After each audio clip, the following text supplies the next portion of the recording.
ರಂಗೇರಿದೆ ಬಾಗಲಕೋಟೆ ಉಪಚುನಾವಣಾ ಕದನ. ಕಾಂಗ್ರೆಸ್ ವಿರುದ್ಧ BJP charge sheet banner release ಆಗಿದೆ. ಈಗ ಬ್ಯಾನರ್ ರಿಲೀಸ್ ಮಾಡಿದ ಚಿತ್ರದುರ್ಗದ ಸಂಸದ ಗೋವಿಂದ ಕಾರಜೋಳ. ಬಾಗಲಕೋಟೆ ಉಪಚುನಾವಣಾ ಕದನ ರಂಗೇರಿರೋದು. ಇವತ್ತು ಕೂಡ ಅಲ್ಲಿ ಭರ್ಜರಿಯಾಗಿ ಮತಯಾಚನೆ ನಡೀತಾ ಇದೆ. ಇನ್ನು ಕಾಂಗ್ರೆಸ್ ವಿರುದ್ಧ BJP charge sheet banner release ಮಾಡಿರೋದು. ಚಿತ್ರದುರ್ಗ ಸಂಸದ ಗೋವಿಂದ ಕಾರಜೋಳ ಅವರು ಈ ಬ್ಯಾನರ್ ಅನ್ನ ರಿಲೀಸ್ ಮಾಡಿದ್ದಾರೆ. ಅಭ್ಯರ್ಥಿ ವೀರಣ್ಣ ಚರಂತಿಮಠ್, ಮಾಜಿ ಸಚಿವ ಮುರುಗೇಶ್ ನಿರಾಣಿ, ಎಂಎಲ್ಸಿ ಪಿಎಚ್ ಪೂಜಾರ್ ಉಪಸ್ಥಿತಿ ಇತ್ತು. ಈ ಸಂದರ್ಭದಲ್ಲಿ ಕಾಂಗ್ರೆಸ್ ವಿರುದ್ಧ ಪೋಸ್ಟರ್ ವಾರ್ ನಡೆಸಿ ಮತ ಸೆಳೆಯುವ ಪ್ರಯತ್ನವನ್ನ ಮಾಡ್ತಾ ಇದೆ ಬಿಜೆಪಿ. ಬಾಗಲಕೋಟೆ ಉಪಚುನಾವಣಾ ಕದನ ಏನಾಗುತ್ತೆ?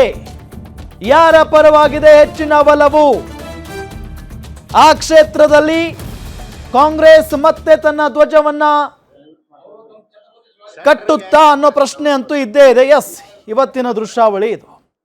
ಚಿತ್ರದುರ್ಗ ಸಂಸದ ಗೋವಿಂದ ಕಾರಜೋಳ ಇಲ್ಲಿ ಬ್ಯಾನರ್ ಅನ್ನ ರಿಲೀಸ್ ಮಾಡಿದ್ದಾರೆ. ಯಾವ ರೀತಿಯಾದಂತ ಬ್ಯಾನರ್ ಅಪ್ಪ ಅಂತ ಅಂದ್ರೆ ಇದು ಚಾರ್ಜ್ ಶೀಟ್ ಬ್ಯಾನರ್ ಇದು ಕಾಂಗ್ರೆಸ್ ವಿರುದ್ಧ. ಈ ಸಂದರ್ಭದಲ್ಲಿ ವೀರಣ್ಣ ಚರಂತಿಮಠ್ ಅವರು ಇದ್ದಾರೆ ಅಭ್ಯರ್ಥಿ. ಇನ್ನು ಮಾಜಿ ಸಚಿವ ಮುರುಗೇಶ್ ನಿರಾಣಿ ಅವರು ಇದ್ದಾರೆ. ಎಂಎಲ್ಸಿ ಪಿಎಚ್ ಪೂಜಾರ್ ಅವರು ಇದ್ದಾರೆ.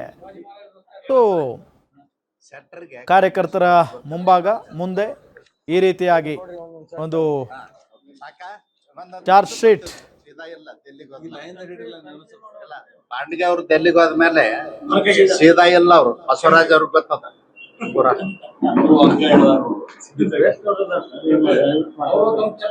ಸೆಟ್ರಿಗೆ ಕಾಂಗ್ರೆಸ್ನವ್ರದ್ದು ಗೊತ್ತಿರ್ತದೆ. ಸೆಟ್ರಿಗೆ ಕಾಂಗ್ರೆಸ್ನವ್ರದ್ದು ಗೊತ್ತಿರ್ತದೆ.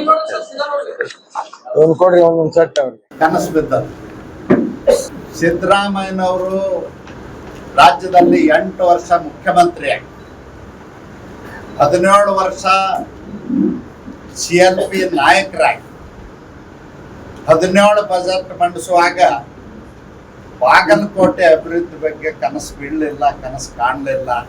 ಅಂಗೈಯಾಗಿ ಅರಮನೆ ತೋರಿಸುವಂತ ಕೆಲಸ ಮಾಧ್ಯಮಗಳ ಮೂಲಕ ಸಿದ್ದರಾಮಯ್ಯನವರು ಏನು ಬಾಗಲಕೋಟೆ ಅಭಿವೃದ್ಧಿಗೆ ಕಾಂಗ್ರೆಸ್ ರೂಪಿಸಿದ ನೀಲನಕ್ಷೆ 17 ವರ್ಷ ಅವ್ರಿಗೆ ಆಗ್ಲೇ ಇಲ್ಲ.